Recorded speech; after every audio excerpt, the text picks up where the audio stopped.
So if you're up to 3 kilos over your weight class, here's exactly how to make weight for your upcoming powerlifting meet without giving up any of the PRs that you want to take over the platform or just risking an unpredictable performance on day because you can't rehydrate fast enough. And so by the end of this video, you're going to have the 3-part process that I'll give my lifters who are competing that have a 2-hour weigh-in but still want to hit PRs on meet day. And I need that performance to be predictable so they can hit the PRs and records and placements that they're looking for. And if you need help with cutting weight for your upcoming meet and you want some help with hitting some new PRs in the process, just click the link down in the video description and I'll reach out directly and we can talk to see how I can help you out with that. So this water cut process that I'm going to describe to you here is something that I know works because in my 12 years of coaching, I've had lifters break multiple state and national records in powerlifting. And most recently, one of the lifters I work with named JR competes as an 83 kilo lifter. And he used this exact process, not just to cut 2 kilos and make weight, but also to PR his total by 32.5 kilos with PRs across the board and hit his first ever regional qualifying total. And so most lifters who will compete as an 83 kilo lifter, if they're trying to be competitive, are typically walking around at the top or slightly above their weight class. So that means they're walking around 84, 85, 86 kilos morning weight, especially deeper into their off season. And so we'll end up with like one of two situations here. One is they're either going to diet down and do like a traditional fat loss phase or a cut a month or two beforehand, or they're gonna go into a water cut. And when you're that close, honestly, within about 3 kilos, I don't really think it makes a lot of sense to reduce your ability to recover by going into a deficit and literally having less raw materials to recover with compared to doing maintenance and just dehydrating a little bit before the meet and then rehydrating before you actually start lifting on the day. And that's especially true for the deficit side of things because peaking is like the hardest thing you're gonna do, the hardest thing to recover from. And so going into this water cut, what I'll see is on meet day, a lot of lifters will really mess up their water cut where they'll have either been like dehydrated for too long and they'll have like made weight the day before basically, and they're just sitting around dehydrated waiting for weigh-ins. Or they're gonna really struggle to rehydrate properly and then they're gonna cramp up or just have a big energy slump going into the day. And honestly, like in federations that have a 24-hour weigh-in, for example, I don't think a lot of this is really a big deal. You can dehydrate more and have more time to rehydrate. But when we're dealing with a 2-hour weigh-in, we're looking at likely about a couple of percentage points of your body weight. And that can make a very significant impact to your performance if you don't rehydrate properly or if you stay dehydrated for too long. And so when we're trying to maximize for performance and injury risk management, but also make weight, we have to be very specific for how long you're dehydrated and time that to be the least amount of time possible. And so the lifters who do the best at water cutting have got this down to an exact science of not just like drinking a bunch of water and then not drinking water the day before and hoping they make weight and then drinking some Gatorade on competition day.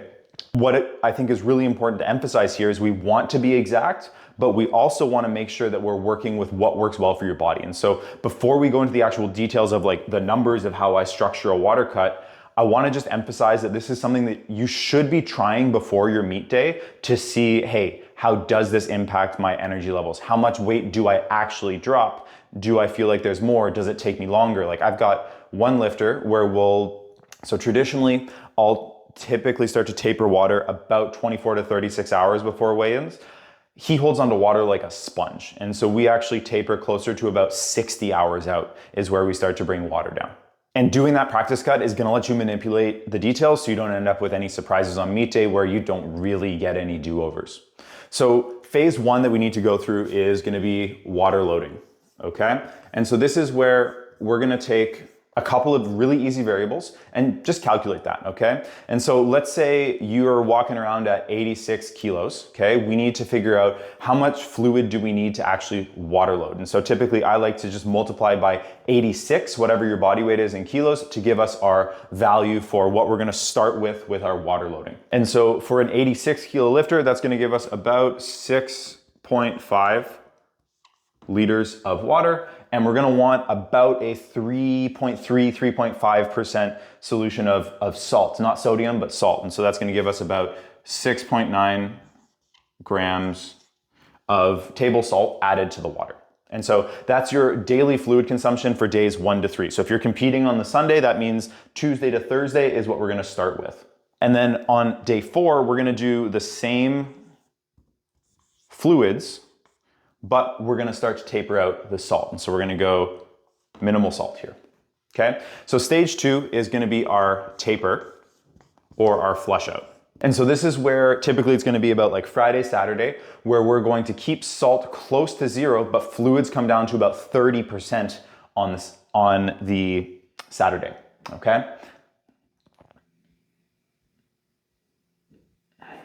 And so that's gonna be around 2 liters in this case. And we're keeping salt again about minimal. So you can see how we initially load the water and the salt, then we pull the salt out a little early, and then we start to pull the fluids back the day before. And typically I like to have around 12 to 18 hours out is where I'm gonna have that full 2 liters consumed. And so if I'm weighing in at 10 a.m., for example, I'm gonna be stopping fluid consumption around mid-afternoon the day before, right? And so at this point, body weight's probably going to be a little lower than it was up here, but nowhere near actual weigh-in weights. And so this is where we get into stage 3, which is the final cut on weigh-ins, okay?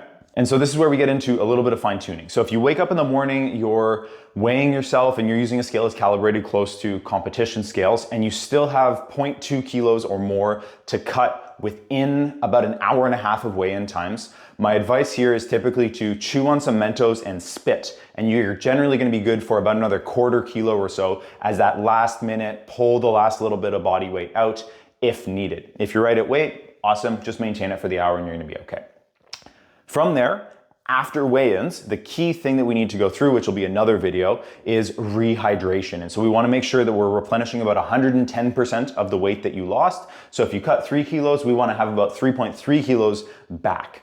And so what I really wanna emphasize with this is we're just timing it so that you're dehydrated for the least amount of time possible. And I see a lot of lifters really sort of panic with things and they try to have world peace solved ahead of time, where they're gonna try to make weight, here, and then they'll just maintain into the meet instead of trusting the process. And this is a big part of why it's important to know how quickly you shed weight and how your body weight drops and how much your body weight drops by doing a practice cut beforehand. Because if you get the weight off too early, it will be a detriment to your performance. And it also makes for a more challenging rehydration protocol if your goal is chasing PR performance on the day, which quite frankly, by the time you're cutting weight, that's really the only reason you should be doing it, is if you are chasing records or placements.